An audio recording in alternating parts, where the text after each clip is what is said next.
Ukraine says 35 people have been killed in a Russian missile attack on a military base in the far west of the country, close to the border with Poland. 134 people were injured.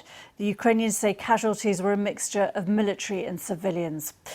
Well, the facility at Yavoriv has previously been used for joint exercises with NATO, and Ukraine says foreign instructors have worked there, but it's not clear if any were present when the attack happened. Well, it comes a day after Russia warned that it considered weapons convoys to Ukraine from the west to be legitimate military targets. The mayor of Ivano-Frankivsk, another city in western Ukraine, says its airport has come under renewed Russian attack. Air raid sirens have also sounded in Lviv, a hub for people fleeing the conflict. The latest information about Russian positions is shown here in red. Russia's invasion forces advanced towards several Ukrainian cities, with more intense fighting reported in the northern outskirts of the capital, Kyiv. The Ukrainian military says the eastern outskirts of the besieged city of Mariupol have been captured by Russian troops. The city's endured days of shelling. John Donison reports. Attention, I alert announcer. In Lviv, the sirens went off around 3:30 in the morning. Triggered, Ukrainian officials say, by 8 missiles fired at a military training facility around 25 miles west of the city.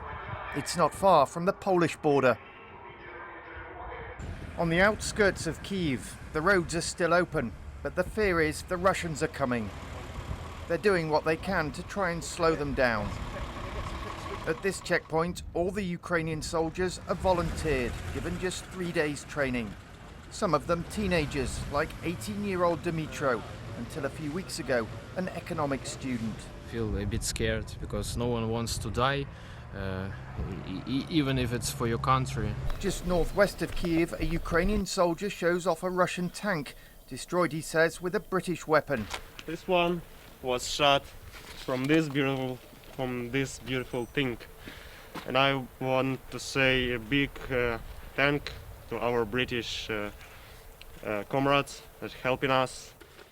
The Ukrainians are putting up fierce resistance, but it's believed the bulk of Russian forces have now regrouped just 15 miles from the capital. But in his latest video address, Ukraine's president was again defiant. The Russian occupiers cannot conquer us. They do not have such strength. There is no such spirit. They are based only on violence, only on terror, only on weapons, of which they have many. But the occupiers have no natural basis for normal life so that people can feel happy and dream. They are organically incapable of making life normal. Wherever Russia has come to a foreign land, dreams are impossible.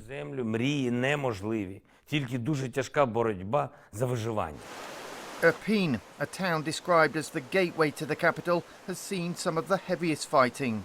As the Russians edge closer, efforts to get civilians out are being stepped up.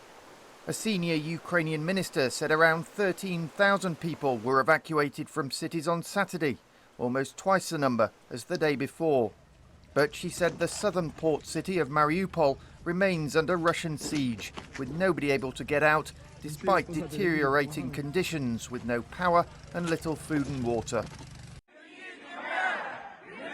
In the southeastern city of Melitopol, there were protests from Ukrainians who say Russian forces have kidnapped the mayor.